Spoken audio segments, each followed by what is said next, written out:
Stay on top of the news with Kaieteur Radio's main newscast, Monday to Saturday at 7 a.m., 12 p.m., and 7 p.m. You can join us Sunday too for the Weekend Review at 10 a.m. Remember to stream us online at www.kaieteurnewsonline.com or the MyTuner app, Radio Garden app, and you can also join us on Facebook at Kaieteur Radio. And remember to subscribe to our YouTube channel.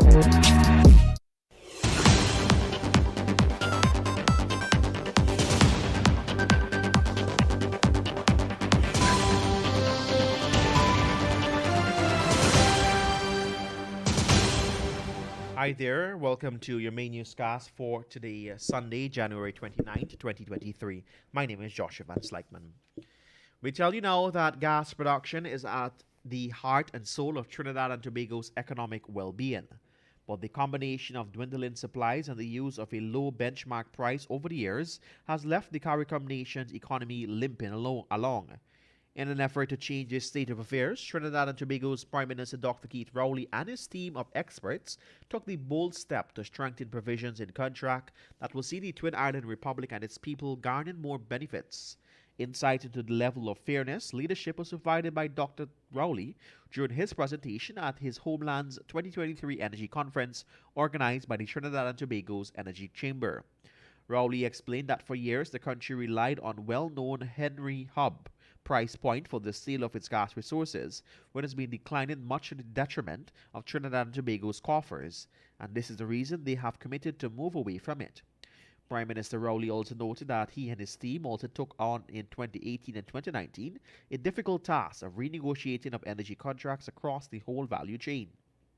He was pleased to report that as a direct result of the negotiation, the citizens of Trinidad and Tobago have been earning higher revenues for their gaps from upstream, middle stream, and downstream due to the new formula they agreed to. While it has been the Prime Minister's belief for some time now that no contract is set in stone and can therefore be renegotiated for the benefit of its people, his Guyanese counterparts holds a different view.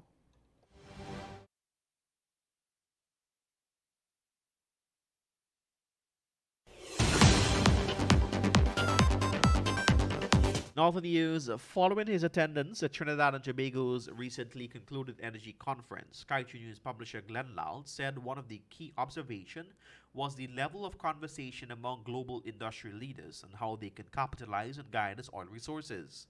But what has disappointed him the most, however, is that the same level of discussion does not obtain at the level of Guyana's government. He noted that everything that we discussed at the conference was about what Guyana is to the region and the world. Lal even referenced a previous Kaieteur News publication where Hess Corporation was boasting about finding more oil at the Stabroek Block. The Fangtooth well drilled 18,000 feet deep.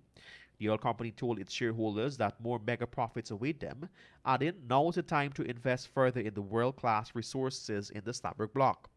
The Kaieteur News publisher said that President Irfan Ali, instead of driving a conversation on how he and his government will get more value from the Stabroek Block resources through renegotiation, he chooses to focus on access to loan. The KN publisher implored citizens to take charge of their destiny and start changing the national conversation. He stated that the beg and bold mentality must come to an end. Let the conversation be with your neighbors, with your friends, with your workmates. Let it be in the minibuses. Let it be in every road corner, every spare time you have. For too late shall be the cry, the publisher said. As Guyana continues to earn more revenues from the production of its newfound oil wealth, the country has also scaled up its borrowing from multilateral and bilateral partners to fund various development projects and initiatives. This stance, however, lands the nation in a dangerous trap, quite similar to the ones ensnared on oil-producing states like Nigeria and Ghana. Sounding this warning was Opposition Member of Parliament and former Minister of Public Health Walter Lawrence on Friday afternoon in the National Assembly. Lawrence took the stage, offering an in-depth financial review of the budget 2023.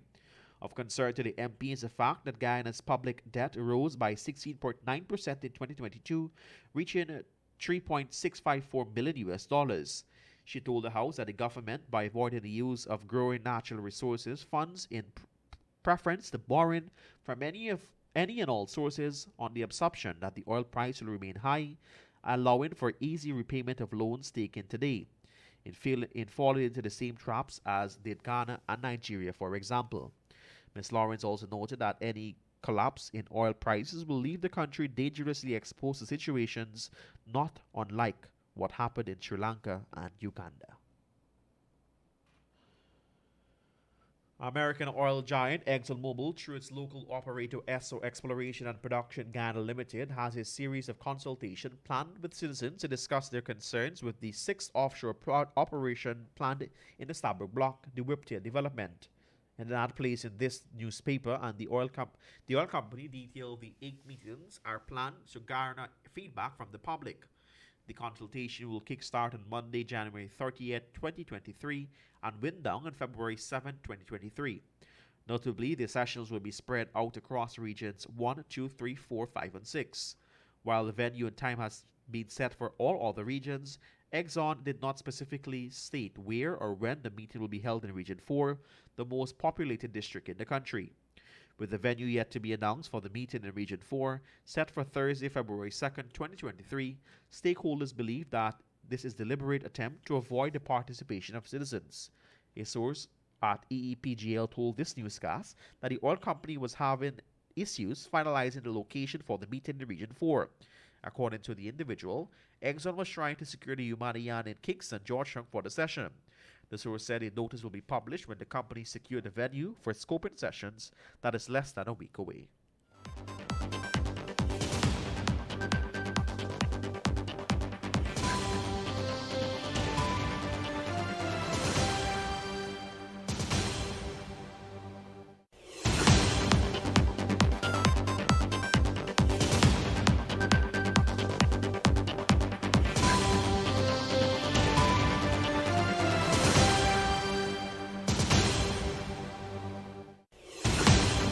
In other news, a 33-year-old man of Bell West Canal No. 2, West Bank, Demerara, was on Friday arrested by police on the east coast of Demerara after he allegedly discharged a loaded firearm at a bar, that should be 626 Bar at Good Hope, East Coast, Demerara. Police said that on Friday night, the suspect and his 28-year-old cousin, a businessman of Bel Air Village, Georgetown, who is a licensed firearm holder of a Taurus pistol, were at a bar consuming alcohol when the suspect, who had his cousin's firearm in his possession, took out a pistol from his waist and discharged a shot in the air. However, an eyewitness said that several shots were fired, which caused patrons to seek cover. There were no reported injuries. Natural Resources Minister Vikram Bharat has assured that for 2023, a public register for all mining contracts will be priority. This is in keeping with the 2019 standard of the Extractive Industries Transparency Initiative, EITI. He said too that the register bearing the names of all beneficial owners of the extractive entities will also be on his ministry's to-do list. Since becoming a member of the global body, Guyana's third EITI report in particular notes that the government has agreed to adhere to several requirements. In this case, EITI requirement 2.4a of the 2019 standard, which states that Guyana should publicly disclose all mineral agreements. Importantly, the report highlights that the country's Mining Act of 1989 does not include any express restrictions on the public disclosure of mineral agreements and licenses by the government. There are currently 10 companies holding large-scale licenses in Guyana.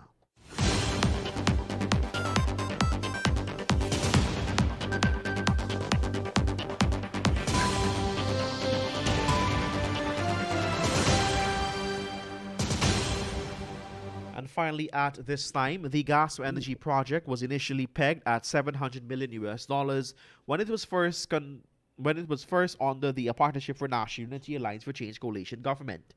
The cost has now jumped to $2 billion, even though the same components remain in place, with the exception of changes to the location. Highlighting this in the National Assembly on Thursday was Shadow Minister of Natural Resources David Patterson, who also warned that the venture may be very well cost more than $3 billion, when other costs have been factored in for the acquisition of lands and associated infrastructure. This newscast had attempted on several occasions to ascertain from government the cost attached to the lands being acquired to facilitate the 12-inch pipeline that will be used to transport the natural gas from offshore to Wales on the west bank of Demerara. The former Minister of Public Infrastructure pointed out that the country is still in the dark as it relates to the gas agreement inked with the contractor ExxonMobil, the costs associated with the operation of the natural liquid and power plant, the necessary transmission and grid upgrades, transmission lines crossing over the Deborah River, the gas patterns in the event of any gas explosion, and more importantly, insurance and liability coverage, among others. The gas-to-energy project has three components, inclusive of the pipeline, a natural gas liquid facility to treat and separate the gas, and a power plant to generate 300 megawatts of electricity.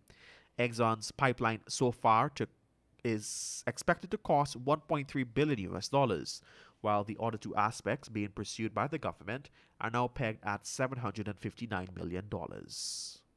The government said the venture will lower electricity costs by 50%. However, independent analysts have said this may not be possible due to the increased price tag of the project.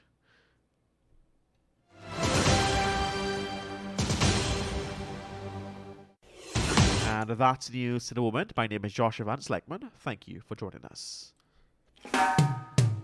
And that's the news of the moment. Remember to get the full details of these stories. Pick